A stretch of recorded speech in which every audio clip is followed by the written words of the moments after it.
Thank you, Alice. That just kind of threw me off for a second. It always. Hi, I'm Teddy. I'm an alcoholic. Really grateful to be here. Grateful to be alive and sober. And grateful to be here with y'all. And it's difficult because I come on this meeting. I will come on this meeting once in a while when I can. I generally work Tuesday nights, but if I'm home, I try to hop on, and I have since this meeting's conception. I believe somewhere in and around COVID. And I've gotten to listen to the likes of Ali and Alice and Calvin and I think I've never met him, but Ralph, I saw his name pop up in that meeting, which really started to make my heart palpitate because these are people and I'm very careful nowadays of I don't use look up to, I use look to. These are people that I've looked to and I've listened to and have, whether they know me or not, have shaped or helped shaped with a lot of God's help, everything I think that Alice was trying to say. And by no means do I do any of this perfectly. It has just given me a design for living, more importantly for when I'm making mistakes, because I didn't have that for a really long time. And I had one solution for that for a really long time. So I'm really grateful to be here with y'all and hopefully to share something of use to somebody. And if anything, the fact that I'm sitting here with you on a Tuesday night, being able to share something, and to not, talk about, I know, and I can get wrapped up and trapped in this idea that I see my name on a flyer, and I did a couple years ago. And thank God for some men in my life who made it very clear to me that you guys are not here for Teddy, right? You're here to listen to what God has done in my life, and that is it. And I hope that I remain in contact or connected to something like that, because that's the truth, right? Like I didn't do any of this. Like I took some actions and still to this day, very begrudgingly. Like I just sometimes don't want to do it. Like I just, if you talk to my sponsor at times, like he reminds me often how much I am just like him. And I don't know at times whether to take that as an insult. I do get offended by it sometimes, but at times when I see the walk that this man walks, and I'm almost like there's a deep sense of gratitude that he would say something like that to me, because I do want to be like him. I do want to walk like him. I want to walk like you, and I want to walk like a lot of the people that I know on this meeting. And that's really all that I was texting me in the morning, and I was actually right in the middle of my morning prayer meditation. And this line was just on my heart. And it often is, because it's really something simple that my sponsor really asked me a lot. Like, Teddy, what's your prayer life look like in regards to whatever it is I'm calling him about? And I don't know about you guys, but that is just not the answer I want. I want an answer. I just want him to say something that's going to fix whatever it is that I'm bringing to him. And he doesn't. And I'm glad he doesn't, because he's not, like, when I walk in here, I've learned very quickly that I am not able to manage my own life. And yet I'm looking to this human being who has just taken some actions like I have, and I want him to manage my life. And just like my family for so long, there were so many times that I would go to them for advice, and then they would give me this sage advice. And now I don't know if it was going to work or if it wasn't going to work, but I wouldn't follow it. And then I would blame them for why my life wasn't working out. Or once in a while, I would follow it, and it wouldn't be something that I wanted to do, and I would fail at it, and I would blame them for what was going on in my life. And so when he asked me that, like, what's your prayer life look in regards to that? It's a valuable question. Like, what's going on? And not like the rote mechanical prayers that are so beautiful and can get taught to us, and that I can read in this book and many other books. But like, really, like, and that stuff's helpful. And hopefully I get to that, because that stuff was incredibly helpful when I'm new and I have no idea what I'm doing. Like, I just need to say something and talk to something, right? Other than myself and listening to this head that just wants to kill me. But more importantly today, like, am I in touch with that thing inside of me that it oftentimes is uncomfortable, and I don't know why? It has been very clear in my life recently that there is a level of dishonesty in one area of my life that is very important.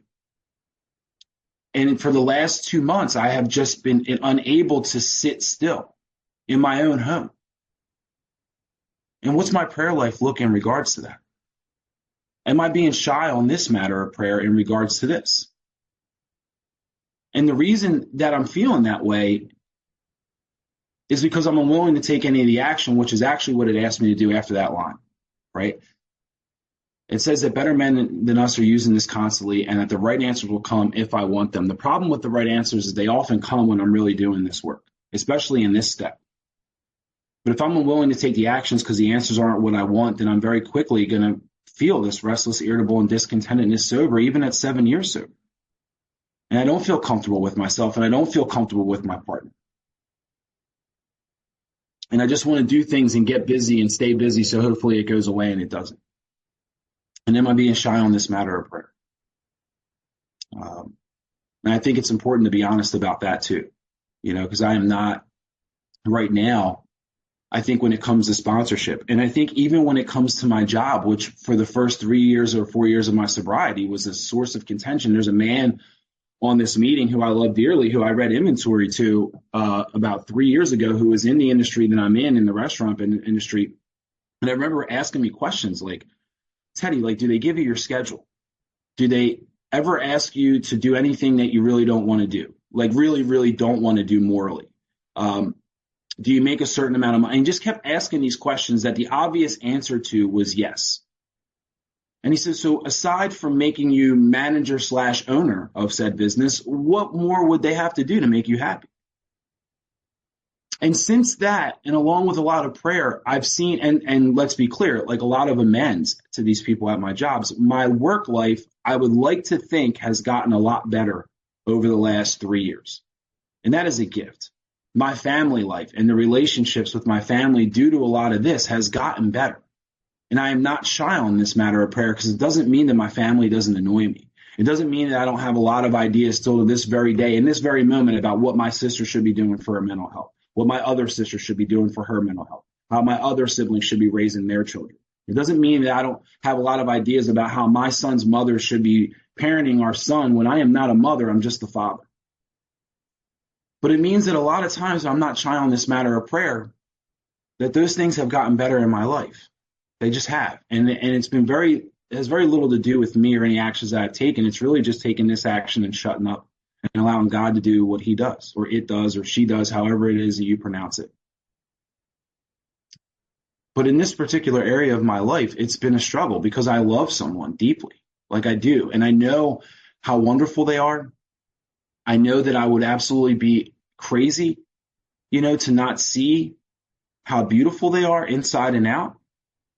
But yet the honest truth is that there are certain areas of a relationship in that manner that I just right now don't feel. And I've asked over and over and over again over the last year, if I'm being honest with you guys, for God to give me the right answer.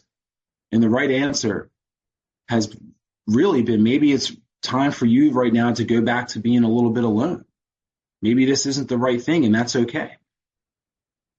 And I'm so scared of what my family would think of me. I'm so scared of what her family would think of me. Because everybody loves her.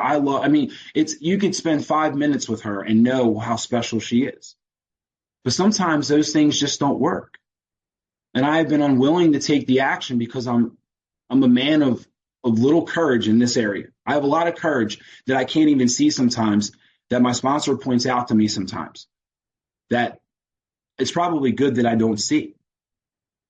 But in this one area, I'm so afraid right now, and I've been very shy on this matter of prayer.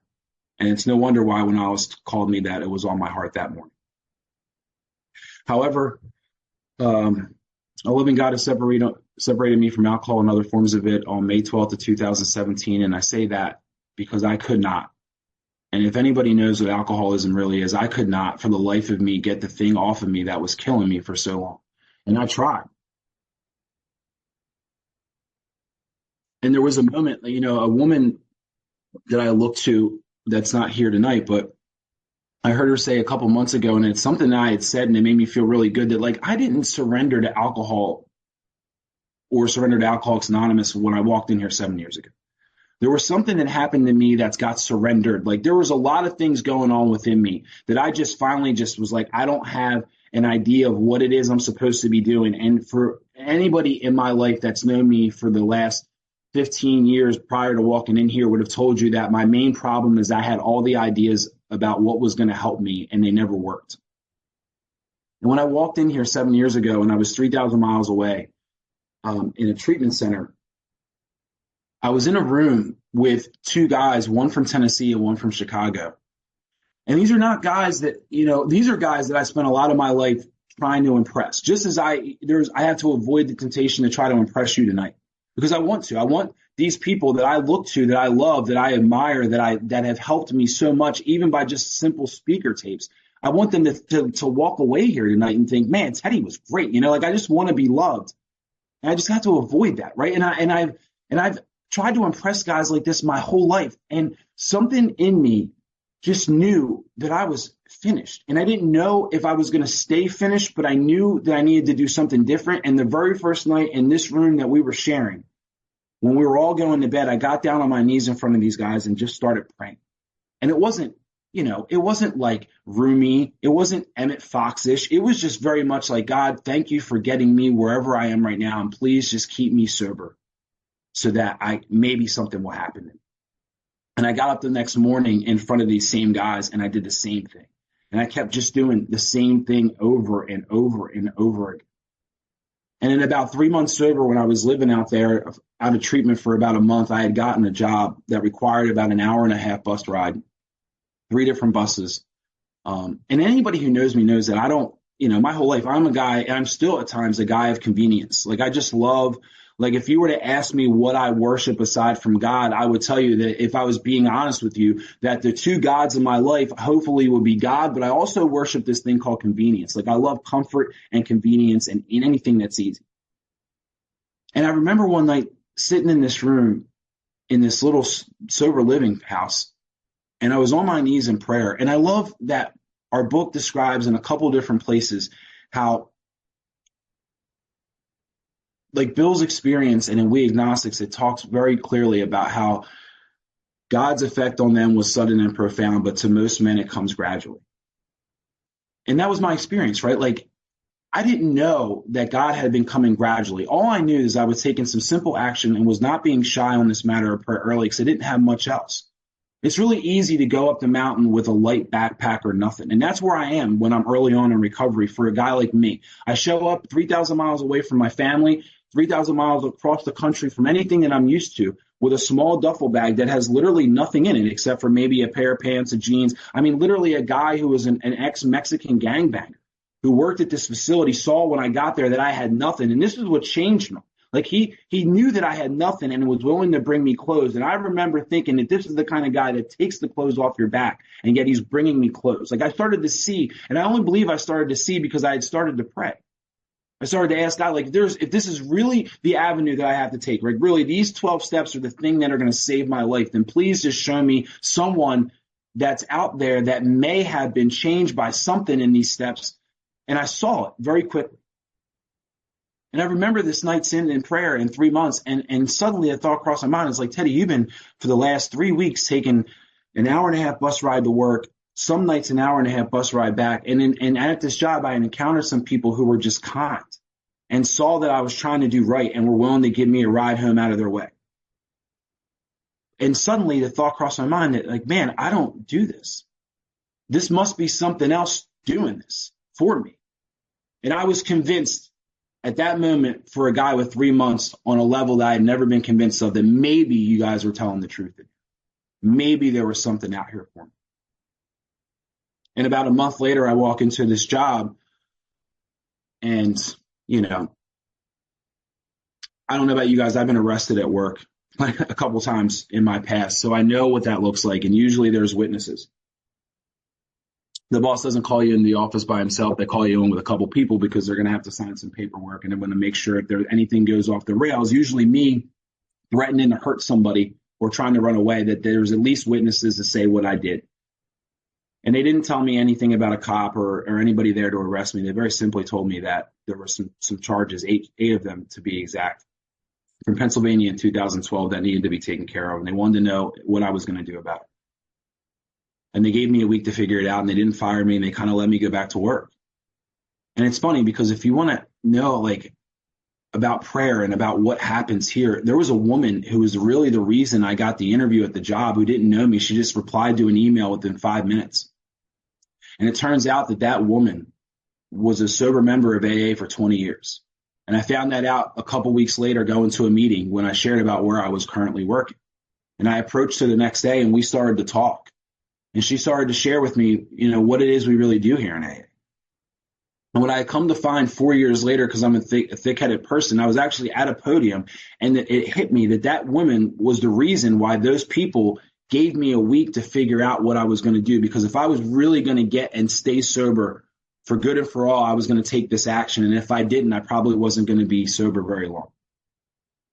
And I remember talking to my sponsor the next day, and he starts using words like spirituality and the spiritual world doesn't make sense. And I'm a guy that worships logic and reason and my ideas and my mind. And I know, and if I save up bail money, I'll be able to go back there in 6 months. And he just was very kind, but he said, Teddy, the spiritual world doesn't make sense. So you're either going to do this or you're not, but what do you want to do? And what's happened when you've been unwilling to take these actions? And so a couple of days later, I'm on a flight and I have 40 hours in my pocket. And I have like nothing, I'm calling up my kid's mom and she's not willing to show up unless I have, a picture that I'm going to send her from the courthouse because I don't show up for anything. And when I sent her that picture that morning, she showed up. And I remember walking into this jail cell because they arrested me on the spot once I turned myself in, and they had me in this holding cell with a guy. And I'm sure some of you would have the experience. This is not a guy you would feel comfortable praying in front of, getting on your knees in front of. And I got on my knees in this jail cell and I simply say, God, if this is where you want me to be, then I'll just do it. Please, whatever this is that I'm supposed to be doing, please give me the power to do it. And that kid asked me, he said, what are you doing? And I said, I'm praying to something. I don't know, man. I just heard it works and I know it works and I'm just going to do it. And that kid and I started to have a conversation in that jail cell until they called me out. And the bottom line is that story is I walked out of that courtroom a free man that day. And I walked in there not only with 8 serious charges, some of them domestic, which I didn't do, but I had written inventory by that time, and I had seen that I made 8 decisions that night that placed me in a position to be accused of that. I said that to the domestic, my public defender, and she didn't even know what I meant. I didn't know what I meant, but I just said, hey, I just want to leave here free if possible. And I walked out of there with a pretty hefty fine and some probation and treatment as time served, provided I complete treatment in California when I went back. But I also walked into that jail cell with $20,000 of arrears in child support and no real consistent showing of ever really being willing to pay child support. When I walked out of that courtroom, my kid's mom looked at me with tears in her eyes and she said, I just, you don't know what I did for you today, but I just want to let you know that I don't know who's standing in front of me right now. But while you were in there, I went across the street and I absolved you of having to pay child support and have arrears for a little bit until you can get on your feet, because the guy standing in front of me is the guy I need to be a father to my son. And for the first time in my life, I had really seen and heard and felt what it is that all of you people have been telling me to do for so long. And my life has been on a different trajectory ever since. I mean, I went back to California and I continued to pray and not be shy on this matter of prayer. And it became very clear to me that every single one of my amends of the many, and I don't know about some of you, and I sponsor some guys, and I know that I'm amazed that there's only 30 or 40 on their list, but I didn't get sober till 36, and I'm the kind of guy that moves places and gets jobs and gets in relationships, and I hurt people, and my list is long. And there was a lot of people that were all on the East Coast, and it became very clear that there was only one thing to do, and I was to go. And I remember making moves and decisions and getting placed in Delaware. And before I left, I called my sponsor out there. And I said, I probably should have talked to you about this, but I know in my heart this is what I have to do. And he didn't give me the sponsor answer where you should have called me first and we need a pros and cons list. He said very simply, Teddy, I know you've been praying. And I can tell by your actions that you've been praying. And he's like, so I trust that if you continue to do in Delaware what you've done here, you're going to be just fine. And since I've been in Delaware, my life has been incredibly wonderful, not all the time, but way better than anything I could have imagined 7 years ago. Way better. And I tell you all of that to say that I know it's important that my story matters a little bit of how I got from there to here. Like, how did I get from there to talking about a subject where I shouldn't be shy on this matter of prayer? Because at times early on, like 2-3 years, maybe I don't want to say necessarily 2-stepping, but there was times where I was just 3-stepping in here, where it was a lot of I'm powerless over alcohol. I need to make certain amends and I need to help as many guys as I can. And the one thing that was never really not done in my so far since I've been sober has been the 11th step. I mean, at times rigidly and mechanically, and just to be able to know that I did. I don't know how much value in it sometimes there was, but I will say that if you're new in here, what's been important for me is, as a guy who played sports, is that sometimes it's okay for it to be mechanical early on. Because I've known through very difficult times in my sobriety, especially over the last 3 years, that I knew where to go. I knew the review to write. I knew the questions to answer. I knew who to send it to. I knew who to call. I knew what prayers to ask God for. And it wasn't just the 3rd-step prayer and the 7th-step prayer, because those prayers I don't really know. It's a real communication and a line with God, a communion, a devotion to Him. I really like sitting quiet and not just like trying to clear my mind so that I can get quiet, but also to get quiet so I can get in touch with what's going on inside. And that has been I remember calling Alice about 2 years ago almost, and my father had died. And before my father had died, about 2 years sober, I called him to make amends. And it was funny because ironic that my grandmother, who I had never met, was passing at that time. And I had siblings that my dad, my dad's other kids that I had never met. I'd been friends with them on Facebook. And to be honest, until writing a 4-step, I had very little interest in meeting these people. I was jealous of them. I was envious of them. I thought they had a better life than me. I thought my dad loved them more than me. And so when he gave me the opportunity to come down to spend some time with them before my grandma died, I obviously owed this woman an amends. And there was a lot of prayer involved with, how do I approach this woman who's on her death? What do I say to this woman who, when being honest with the sponsor, it was very clear. Like, I didn't really do much to her except for maybe not be so, like, I could have shown more effort. I could have shown more interest. But I sat down with this woman and I just made an amends. And I just told her I could have been a better grandson. I could have reached out, and I could have, I could have, and I was wrong for that. And there's anything I can do in the time that we have left, I'd be more than willing to do. And this woman shed a tear and said, "You did it. Thank you for coming, but I'd appreciate it if you left my room." Because she wanted to die a proud woman. She didn't want us there. And in that time, I got to meet my siblings, and I got to make an approach to my dad. And my dad is alcoholic, and he had started drinking there. And so the amends was just very simple and very general, and just, he wanted me to be a son. And I did my best over a couple of years while this man's in active alcoholism to be his son when he's always on the road. In October of 2022, my dad asked me to come down to Florida to spend some time with him. And I could only spend about 38 hours. And while I was there, I did a lot of praying on, like, what do I do? I know my dad's drinking. I know he's trying to hide it. What do I do? How do I be helpful? How do I be useful? And it was very clear, just be honest. And so we talked. And I remember at one point I saw him, we went to Walmart, and he started buying. I don't even know why I'm telling you this story, except for it does. Like, I wasn't shy on this matter of prayer with my father. And it was like, just be honest with this man. And he was buying Listerine. And I just kind of said, I'm going to let this slide for a second. And so we got back to the house that night and we started talking. I said, Dad, you don't have to hide your drinking. I said, if there's anybody in your life right now that understands what you're going through, it's the guy sitting in front of you. And I love you. And I'm never going to tell you not to, because I know you can't not do it. I said, so I would ask, just let's do it safely, and let's go out and get you some booze if that's really what you want to do, and let's just talk. And in that week that I got to spend there, again, I was supposed to leave within 36 hours, and he was selling the house, and he had to get a bunch of things done. And I heard this woman. I don't know if you know alcoholism, like trying to watch a guy not drink so he can get through this appointment so he can go to drink. He's not present for what this woman is telling him. And I'm listening to this woman, and I'm looking at my dad, and I know he has no idea what this woman just said to him. And so when she left, I said, Dad, do you need me to stay for a week? And I'm a guy, again, like I told you, I love convenience and I love comfort and I love money and I love to be comfortable. And if there's just enough of this, and I got to get back to work. And I went into my room and I got quiet for 5 minutes, and it was clear that you need to be here for your dad. And so I sat and I called my job and I said, I'll be back next week.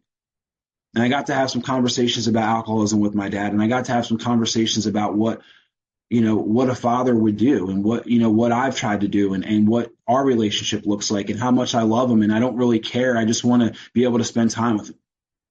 And lo and behold, that was the last time I got to see him alive. Thank God for not being shy on this matter of prayer. And in that time, I hadn't seen my mom in 3 years because of COVID. She lives in Florida too, and she's about an hour away from my dad. And I woke up one morning running late because I was supposed to leave on Thursday. And I woke up one morning running late to get to the airport, and I took a little drive to the Wawa, and I got quiet in the car, and it crossed my mind that was my mom's birthday that day.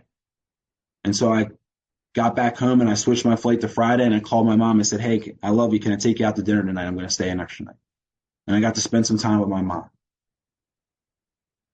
And over the course of my dad passed away that year, literally a couple months later.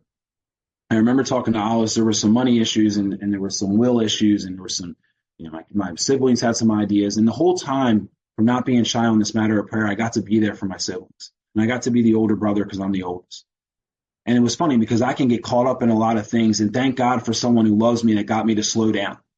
And they said, you're missing all of this. These kids don't care about money, Teddy. They just want you to know. They want to know what do you think they should do? And I got to be there for them. And I got to go down a couple months later and take care of my dad's stuff at the house. And when he passed away, my little sister, the youngest one, whose mother died of alcoholism, now her father just died of alcoholism, and she is living in the state of Rhode Island around his wife, his last wife, and her kids who don't really like her. They don't really want anything to do with her, and she's in the world alone. And I remember after a couple months of just sitting, it started to come to me during meditation, like, what does a good brother do? Like, what does a good brother do to be available for her? And it said, just start reaching out to her. So I started reaching out to this girl. And I started to show her that I loved her. And I started to show her that there's people here that care about her. And she started to come visit. She came and visited last July, and she came and visited and spent 2 weeks with us at Christmas, and she lost her job here. She lost her job while she was here. And she ended up staying an extra week. And she got to come to a meeting with me, and she got to see me talk, which I really didn't want her to, but she wanted to come.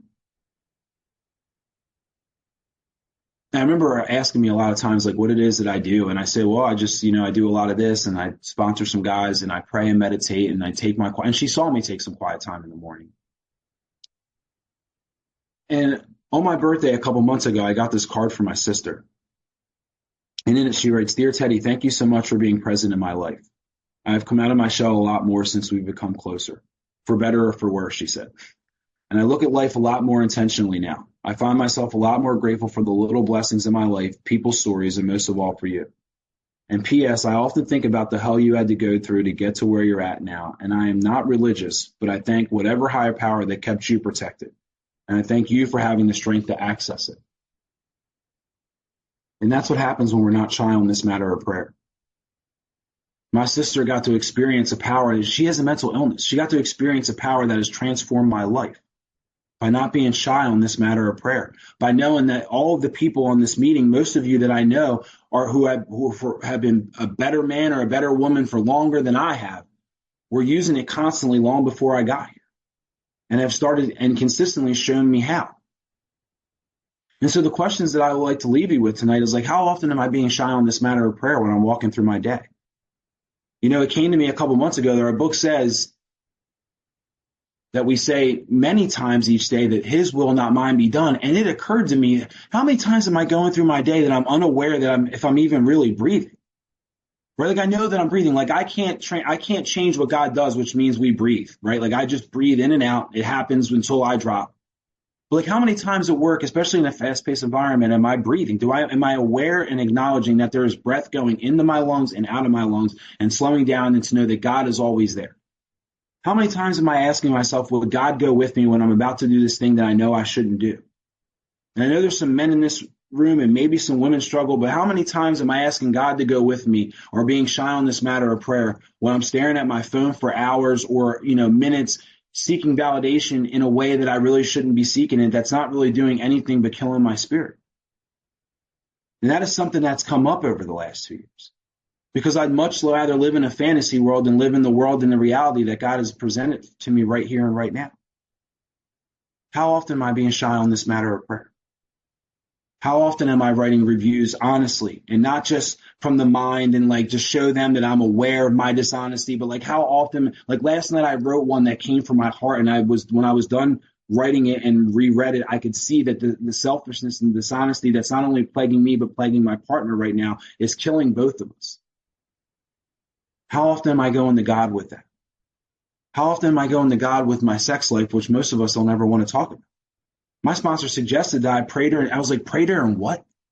Yet this most intimate relationship in my life that has allowed the relationship that I have with all of you, yet I'm afraid to go to him about this intimacy. I'm afraid to be intimate in that matter. And the only thing that I can tell you is that 7 years ago, I could not even be conscious of that. Like, that's not even something that comes in my mind. I think that I'm just out here living. And what this step has shown me, especially this line in the book, and all the valuable and definite suggestions they give me throughout to get to that place, has allowed me to just get busy living and to have a place to go with it, and to know that the only power is God, and I need to find him now and now and now. And how often am I doing that? And so I just want to thank you all for allowing me to be here. God bless you, and God bless your families, and God bless AA. Thank you.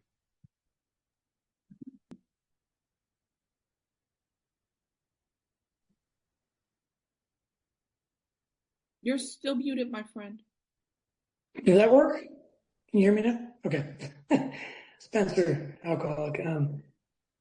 Thanks so much, Eddie, for your honesty.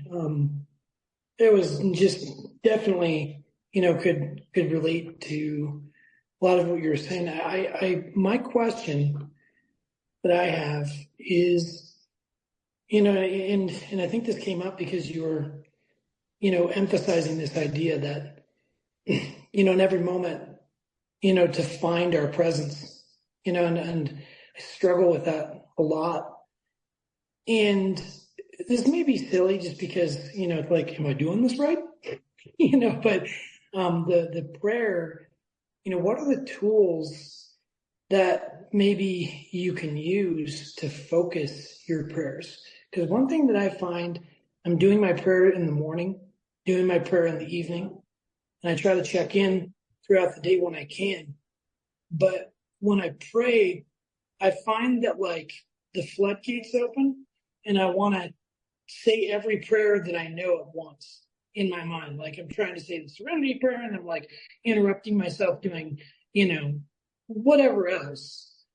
And I have a really hard time sometimes just focusing that. And I guess the question is there, have you dealt with that, and how would you recommend focusing prayer? Thank you, Spencer. Yeah, I definitely dealt with that, Spencer, and thanks for that question. Yeah, it's funny. We were joking with Alice last week about like I won't have the answers to any of these questions. I don't know. I think the thing that's helped me the most is at times I think saying those prayers in the book, and our book gives us so many prayers, and I think it's really helpful to get me started talking to God in a different way, right? Not asking for the things that I want in the world, but asking how I can be the things that he needs me to be in the world.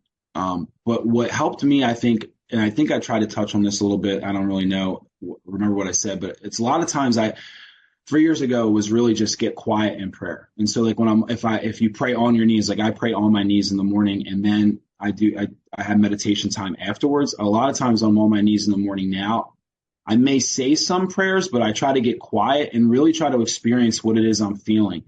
And if I'm writing nightly reviews out, and I'm 10-stepping with sponsors, and I've got some unmade amends, and I'm sponsoring some other guys, and I may even be going to meetings, there's a lot of material that I can be going to God with, right? Like for me, I went to a meeting before I got here tonight because it's always, if I can get to a meeting where I'm not talking, then I just want to go listen. And it wasn't like a group of folks that I would, really go sit in a meeting with, but I had to be open. Like I just want to, am I asking God to be open to hearing something? So I would say one thing is to get quiet maybe, and just not like focus so much on words, and just really, what are you feeling? Like, what am I feeling right now? If I'm uneasy, why am I uneasy? And the last thing I'll leave you with, and that, where that really opened up for me is I remember one morning before going to my one home group. I don't know where this prayer came from, but it said, all I said was, God, please open up my eyes so that I can see you. Please open up my ears so that I can hear you. And please open up my heart so that I can hear you, feel you today. And I went to the meeting, and I had this experience of a friend of mine who had just lost his dad. And this guy sat next to him who didn't know that he had lost his dad, didn't know him at all. And during the meeting, he started sharing about this experience he had with losing his dad. And I know me, I'm in meetings a lot waiting for me to say something. And I wasn't that day. And I think it was because of that prayer. And the only reason that prayer came to me is because I stopped trying to say prayers, and I tried to let the prayer come to me, if that makes any sense. Thank you, Tony. Ralph? My name is Ralph White. I'm an alcoholic. Teddy, thank you. What a powerful and insightful share. I'm gonna ask you a different Q&A than the typical Q&A. So I'm probably gonna overstep. And if so, just, blow it off. Feel free. But I need you to just let everybody else go because I heard you. And, me and you can talk for a minute. How scared are you? And what's going on and how you're addressing the fear? Terrified, Ralph. I'm not, yeah, the one thing that I'm grateful for is just not being afraid, to be honest. Part of that is because maybe I'll never see some of y'all. I hope I get to see most of y'all, but um, terrified. I mean, and it's funny because I've written inventory. I wrote inventory, like a serious inventory about a year ago, where I shared it with 3 men, my sponsor and 2 other guys that I trust a lot, and to go to retreat and shared some of the same stuff a few months later. And a lot of what was coming up, and I'll just try to be, a lot of what was coming up was some things that we watch on our phone that are absolutely no way good for us. And so I get trapped into that's got to be the thing. And so we went away to San Francisco for a wedding. And in this time, she found this inventory and read it. And so I came home from one night from doing something like this, feeling Mr. Spiritual, and I walk into this girl is crushed because she read this inventory. And so we had an honest conversation, and for 2 or 3 months, I'm just, I'm abstinent from it and I feel better, but the way I see her is not changing. The way I see her in all other ways except for physically is not changing. And so we went on a road trip, and again, it was it was beautiful. Like, I can't imagine going on a trip like that with somebody for that long in a car with that many miles and not wanting to at some point kill each other. And we didn't have that. But the physical side of that is just, it's not there. And so I've been talking to my sponsor a lot about this and written some more inventory. And what he has been clear with, he's like, maybe the stuff on your phone has to be addressed at some point. He said, but let's ask some questions. And he asked me some questions about it and how much time I'm losing. Is my work life being affected? Sponsee life, AA life? And a lot of the answer to those questions was no. Like, I'm not like sitting in my room, whatever. Let's just end it with that. And he said, it's okay to not be there with somebody anymore. What's not okay is to continue to be dishonest about it. And so, to the answer to your question, aside from that, and that conversation happened last week, and I just feel like every night it's like I need to have this conversation with her, and every night I'm terrified of having that conversation because I don't want to hurt her. So, Mr. White. Say it again, Alice. Mr. White. Yeah, because Teddy, okay, we going all outside the confines, but it feels like a second step problem. It feels like this one is too big for God, right? So what do we do with a second step problem? Take it to the third step. Which one is that one? Either God is what? He's everything or he's nothing. And what is what? My choice. What are you choosing tonight, my brother? God is everything. I'm out. Thank you, Ralph. Love you, Ralph. Love you, Ralph. Okay. We all just got something out of that. I have a New York City public school education, so I'm going to just say that I'm so happy you're here. Please come in. Oh, thank you. I'm an alcoholic and my name's Siobhan. Thank you guys so much. Ellie and all Fellowship of the Spirit crew, thank you for continuing to have these meetings. I'm at Waypoint, which for those of you south of the border is a mental health hospital in Ontario, just north of Toronto. So I got to hop on the iPad. Teddy, my question is sparked from your 3-stepping time, because I feel like I've done that a lot throughout my time, the 1, 9, 12 step, and not doing all the rest in between very well. So when did you start noticing the shift between the 3-stepping to fully committing yourself to the 12 steps again as I need to recommit myself? When did I really fully commit myself again? I would say, I mean, obviously based on what Ralph and I just talked about, I don't know if I could say I fully committed myself. If I'm being honest, Siobhan. I don't know. I would say that again, and I think I misspoke a little bit. I guess I would say more four-stepping because again, like I've never really stopped praying and meditating, and I don't know what I was getting from it sometimes because I think sometimes it was just like an act of doing something that I was afraid. Like no one sees it, right? I think that's like I know when I'm sponsoring guys, like I know I can tell when they're really not doing this in the morning because they're a mile a minute. Like it's like, man, are you going to let me answer the 14 questions you just asked me, right? So I was never really stopping doing that, but I would say like not 10 stepping, like more of like jumping into the action and then calling Brad about it later, which is my sponsor's name, not real, like not a real 10 step, not pausing and asking and turning and watching. And I would say that probably changed more about a year and a half, 2 years ago. And what changed it was reapproaching a girl for the third time that I worked with for an amends. And upon approaching her this third time, before I could even get a word out of my mouth, she said, Teddy, I just want to ask, is this going to be another one of those times where you apologize and then you continue doing the same thing? And this girl's not she's just a girl I work with. And I was just, I was floored, floored. And I just remember thinking like, man, I really have to continue to invite God into my life every day. And then not just like, later on in this, in their big book, it gives us these definite and valuable suggestions. And one of my favorite lines I always point out to guys is, and I'm going to probably botch exactly what it says, but it says, we usually conclude the period of meditation with a prayer that we've been shown all through the day what our next step is to be. So after I've just written nightly reviews and reflected in the morning and prayed and got quiet and read some really cool books and done all this stuff and considered my plans for the day, the last prayer I'm asking God is, please show me all throughout the day what my next step is to be from you. Which means like all throughout the day, I should be asking God what my next step is. And I'm not making every single decision saying that. I wish I could tell you the truth, but I would say probably 2 years ago, it was a commitment to really like try to make be mindful of how many times am I talking to God throughout the day? How many times am I willing to pick up the phone? How many times am I willing to start using words and associate them with the way I'm behaving?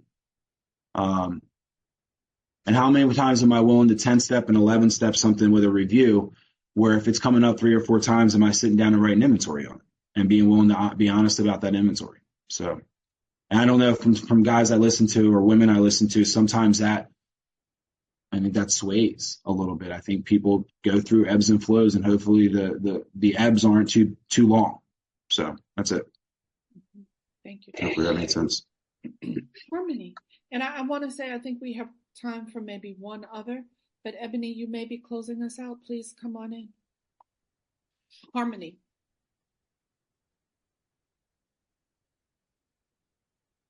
Hi, Harmony Alcoholic. Thank you, Teddy. That was amazing. Really good, honest share. Enjoyed that a lot. Okay, I just have 2 quick questions. So when Alice introduced you, she said that you were part of a movement that was carrying the message. And I was just kind of interested, maybe you could expand on what that's looking like. And then, I just was wondering, like, one of the lines that came to mind for me for some reason when you were speaking was common sense becomes uncommon sense. And I was just wondering if you could expand on that at all as it pertains to you and your program. Thank you. Yeah, I could talk about that all day.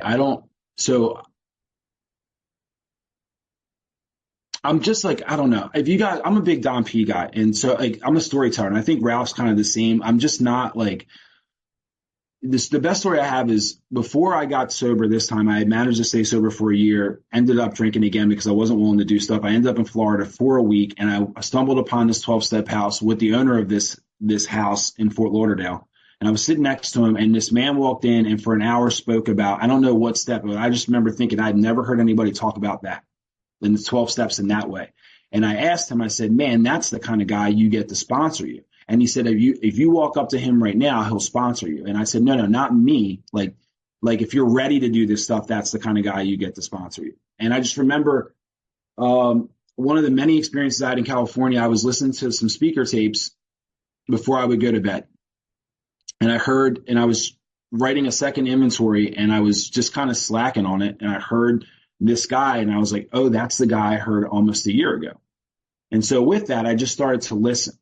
And my sponsorship line is we're just very big on current, like be current, like, because I don't have the experience of going through the steps and walking through sobriety perfect after one inventory and one fifth step and 5 amends. Like, I just don't. I have a kid's mom who suffered under, the weight of alcoholism for years. Like, I didn't see my son for 6 years, except for once at my grandmother's funeral. And I was told not even to talk to him that much because he doesn't know who I am.